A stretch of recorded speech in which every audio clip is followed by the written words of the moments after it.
WJBF, your home for memorable. Rain is stretching from the East Coast all the way down to the Gulf Coast along a cold front passage. As this front comes through overnight through tomorrow morning, we'll see rain, storms, gusty winds, and all of that followed by a big drop in temperatures.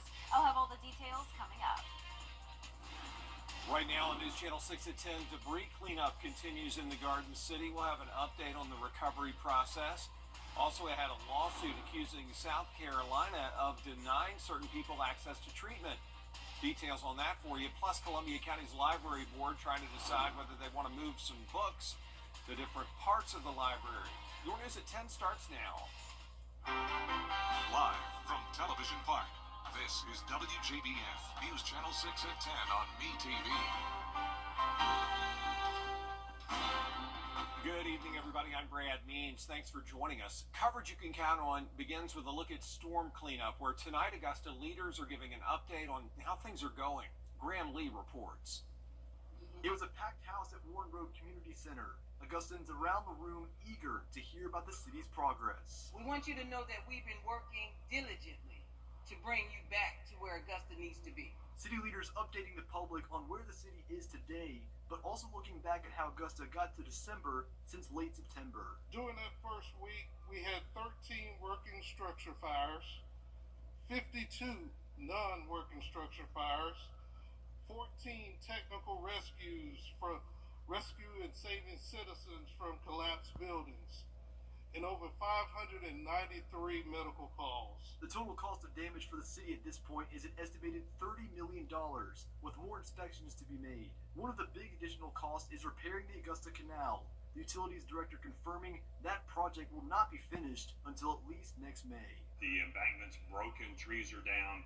We have to clear the hanging trees, the broken trees, and then we have to dewater the canal, and then we have to rebuild the banks that are cracked and sloughing into the canal. The estimated cost of that right now is around $10 million. But the big question for many neighbors is when their debris is getting picked up. Steve Castle with ISM Engineering says the target date to get everything picked up is February 1st. I assure you we will not finish until everything's done. SHEMA has done a phenomenal job, and FEMA has done a phenomenal job, and they will continue doing that. So this is an Augusta problem that we're going to address in a nonpartisan way that benefits our community, and we're going to recover from this. As the long road to recovery continues, city leaders will meet again next Tuesday with another update on progress. In Augusta, Graham Lee, WJBF, News Channel 6. So here we are at day 65 of storm cleanup, and there are a lot of streets out there, including here on Oleander Drive in the Bedford neighborhood, with lots of debris still on the side of the road. The city has cleaned up about 1,000 miles of roadways since this process started in early October. We've got a long ways to go on debris pickup, and that's what I get my calls from lately is, well, since this hurricane started, when is debris going to be picked up?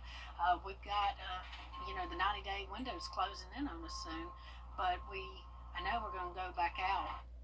Yeah, for the first 90 days of this cleanup, the city is eligible for 100% reimbursement of the cost from FEMA. The city is asking for an extension to still be able to get all that money back. No word if that's going to be granted. As we take our first look at the weather, and for that, we check in with our chief meteorologist, Jenna Petracci. Jenna, wind and rain on the way. Yeah, Brad, around half our area now seeing steady rain and some breezy conditions. So right now on Live Viper 6, you can see parts of Aiken County, Richmond County dealing with the scattered light showers, and then some heavier downpours here and there, and a lot more rain to come. So it is going to be rainy all night long, and then tomorrow morning you may hear some rumbles of thunder and a little bit of lightning. You can see closer to Augusta now, some scattered showers around Martinez, Burnett Town, up towards Aiken, and then over towards the west, McDuffie County, all along I-20 westbound, covered with rain. So it will be a messy setup tomorrow morning, so be sure to leave with plenty of time and drive careful with the rain. Now, we do have the chance of some minor flooding and ponding on the roadways as well. Rainfall totals are climbing up to around 1 inch to 1.5 inches around Tolliver County down to Hancock County. Now, the majority of the CSRA does only have amounts up to around 1/4 of an inch, so a lot of us won't receive more than 1 inch of rain by tomorrow, but some of us could get up to the 3-inch mark. It is definitely pretty wet outside as we take a look at our Terry Lambert Hyundai Skyview cam outside the station. Today's almanac not showing too much rain recorded at Augusta Busch Field. We did have a few showers earlier today as well. Our low this morning was 58 degrees. That is 20 degrees above average, and we did make it exactly to the 70-degree mark in Augusta. Right now, Augusta at 66 degrees, so definitely some pretty mild temperatures tonight. 64 in Louisville, 63 in Thompson. You won't need a jacket tomorrow morning, but you will want the rain gear, and then get the jackets ready for Wednesday night, as temperatures will be falling quickly once we have a cold front come through. Dew points are in the 60s, so we do have enough moisture around to allow for some heavier downpours tonight. Winds coming in from the south up to around 10 miles per hour sustained, and the gusts up to around 21 miles per hour now in Lincolnton. Tomorrow morning, we're going to see the rain and storms, temperatures staying in the low 60s, and as we look ahead here, you can see we'll be back to sunshine on Thursday, but we'll also be back to the sub-freezing temperatures. I'll have a look at the full 10-day forecast coming up, and back to you, Brad. All right, Jenna, thanks. The Department of Justice is suing. Your Hometown Road Trip is back with an all-new episode. This week, the team is headed to Aiken, where they're going to try out Duke's Barbecue, chat with the owners of Beyond Bijou Aiken, and talk with the folks at the Aiken Sabre Academy. You can find the Your Hometown Road Trip team Wednesdays at 12:30 in the afternoon, right here on News Channel 6. And we're having a rainy Tuesday night with storms on the way tomorrow. We will have wind gusts up to 35 miles per hour along a cold front passage, and that'll bring cooler weather for us on Thursday. I'll have your full forecast when we return.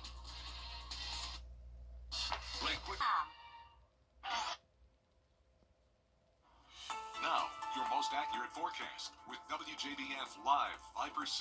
Welcome back. Yesterday, I had a super fun school visit over at Grace Child Development Center in North Augusta. This was my second year in a row visiting the 4K and 5K students, and I was so impressed by them. For the first time ever, I decided to let the little ones come up and give the 4-day forecast, and I have to say, they did a fantastic job. I was really blown away, and a few of them even asked some really impressive questions, like, how do I build the forecast every day? So thank you so much to Grace Child Development Center for having me. I look forward to coming back again next year. But right now on Live Viper 6, we are tracking some rain for around half our area. Just some steady light showers, some breezy conditions. No storms at the moment, but there are some storms down towards the south around central Georgia and down towards the Gulf Coast. We'll be watching that for a few storms tomorrow between the hours of 4 o'clock in the morning to around 10 o'clock. That's when we'll have the chance for some stronger storms. But right now on our Terry Lambert Hyundai Skyview cam, you can see there is a bit of ponding on the roadway here at Washington Road, 66 degrees, south wind of 10 miles per hour, visibility down to 7 miles. So low 60s across the entire CSRA. We have a cold front coming through, so that's the reason for the rain tonight.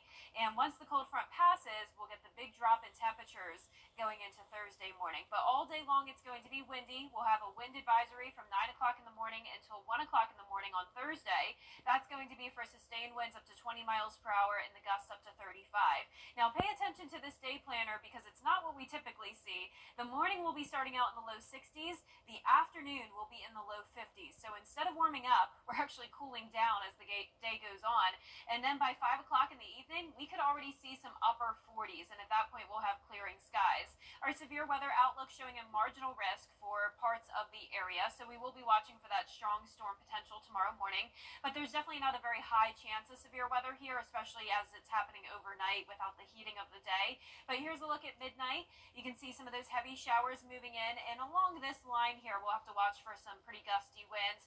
This is around 8 o'clock in the morning. Widespread rain with some cells here that could once again be strong. But for the most part, this will be a messy rain. It becomes more scattered and light by the 11 o'clock hour.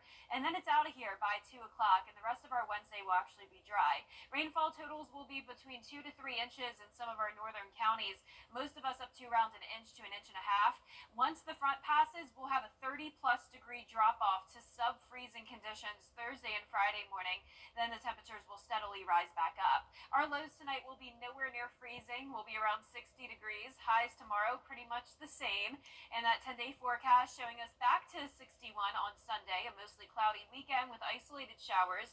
Next week will be partly cloudy and dry with temperatures in the mid to upper 60s. Now back to you, Brad. All right, Jenna, thanks. The Ronald McDonald House hosting their open house tonight to welcome in the holiday season.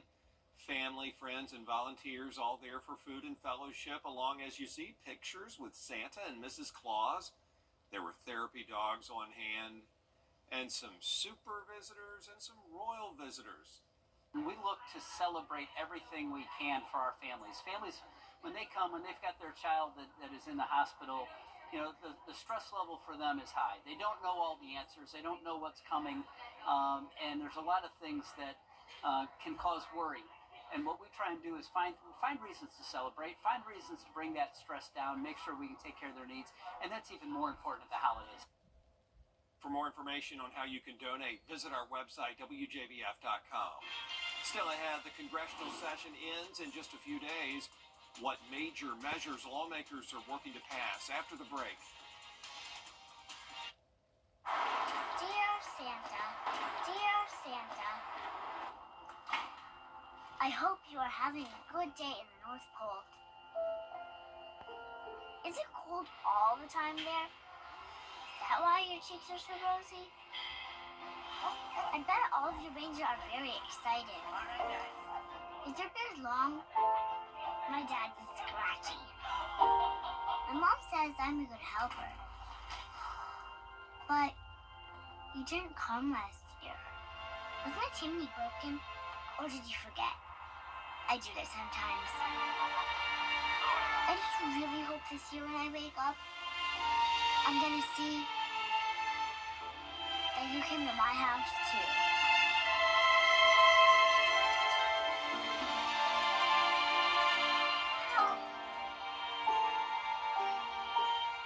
Donate to Toys for Tots and help the Marines deliver hope to a child in need. Want to get up close and personal with the weather? Request a school visit from Chief Meteorologist Jenna Petracci today. It's a cool and exciting way to bring the fun and fascination of weather to students of all ages. Or take a field trip to our state-of-the-art studios at Television Park in Augusta. It's an interactive experience your class won't forget. Request a live Viper 6 school visit or studio tour by signing up today at WJBF.com/school visit. Black excellence. Barnwell looking to bring home a state title this week, and they're getting ready at the home of the Gamecocks. Stay with us.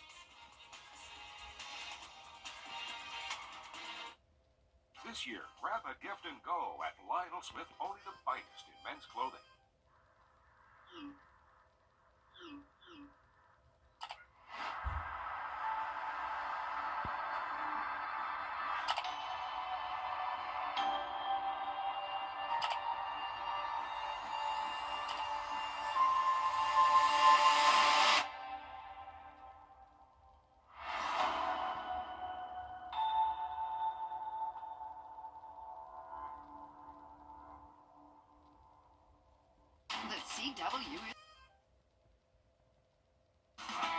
Now, WJBF sports coverage you can count on.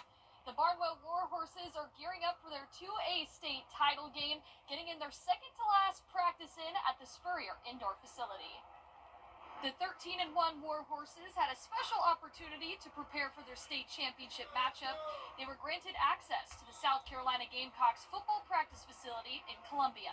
Still a great place to come in, bounce around, get out of school a little bit, be in a different environment, be able to concentrate on just football for a few hours. Football has been on the players' minds since the offseason. Last year's postseason loss to Oceanside motivated the team to get right back into the weight room. With the senior-laden squad we've got, we really thought we had a shot. We've been able to get through the gauntlet the last few weeks in the lower state and make it this ball game. So these kids are excited. We're excited. For the Barnwell seniors, they've poured their blood, sweat, and tears into this season, preparing for a moment like this. Well, this is my last high school game, so just coming out with the win, winning the state championship for our community, you know, for our team, for our coaches.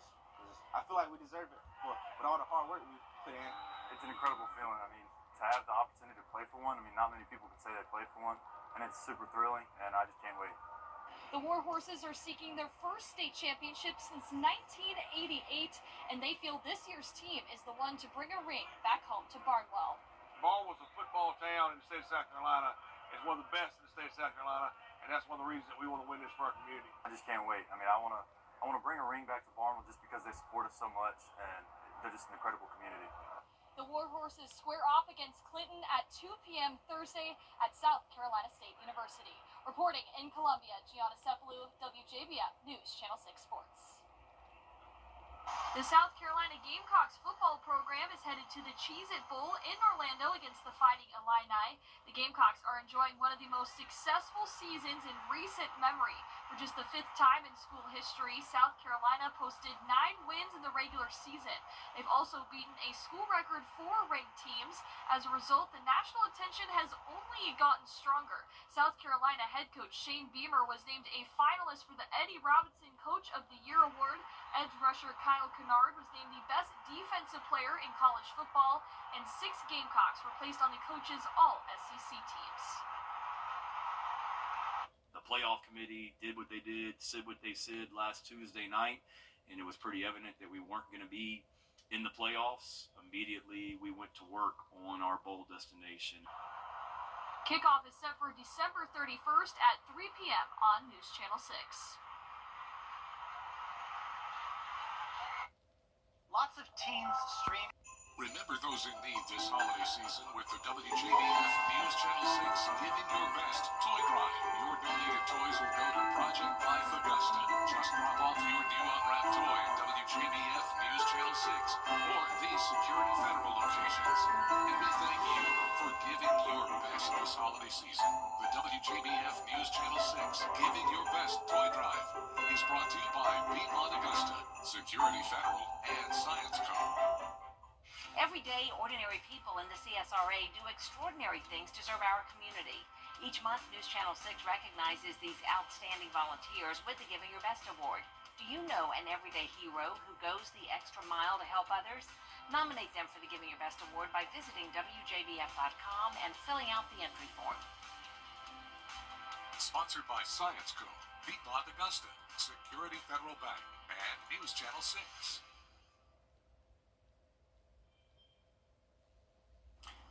And last but not least, how do you know it's officially the holiday season? Maybe deals at your favorite store, could be Christmas songs on the radio. Reporter Guy Tannenbaum shows us how they know it's the holiday season in Las Vegas. Have you ever seen this many Santas in one place before? No. Santas as far as the eye can see. There's a lot of them. A sea of Santas, if you will. It's kind of crazy that you can get this many people that just like Santa all together. With a few Grinches, cheerleaders, and a whole lot of puppies mixed in too. And wait a minute, is that Waldo? It's the Las Vegas Great Santa Run. Annual tradition and a sure sign that the holidays have arrived in the valley. This is my first time running the race. Las Vegas local Ann McDowell chose to celebrate her birthday with 1,000 of her closest Santas. I've known about the Santa Run for many years, but conflicting schedule. But I'm here now. I brought my family and friends, and we're having an amazing time. Plus, proceeds from the run go directly to Opportunity Village. When most people think about Las Vegas, they think about, Sin City. There's a lot of amazing things going on in our community. What Opportunity Village is doing for our disabled population is unmatched, and this is one of those events that represents exactly what they're doing. Santas of all ages. It's so fun out here just to see everybody's smiling face, spirits of the holidays. Spreading holiday cheer. And it's just great for me to be here with my family to create awesome memories. And doing some good along the way. I got choked up for people doing the same thing all together. It was wonderful. Reporting from the North Pole, downtown Las Vegas, I'm... Wow, great event. Can't be easy running in all that clothing. No, and I'm wondering, have you ever dressed up as Santa to help get into the Christmas spirit? Oh my goodness, yes. Yeah, really? It's a blast. And the responses from children, beautiful. I would like to have it happen here in the studio. We need to do it. We did it back in the day. We need to revive it. Yes, please. Thanks for watching, y'all. Have a great night. Hogan's Heroes is next here on BTV. Yeah, we should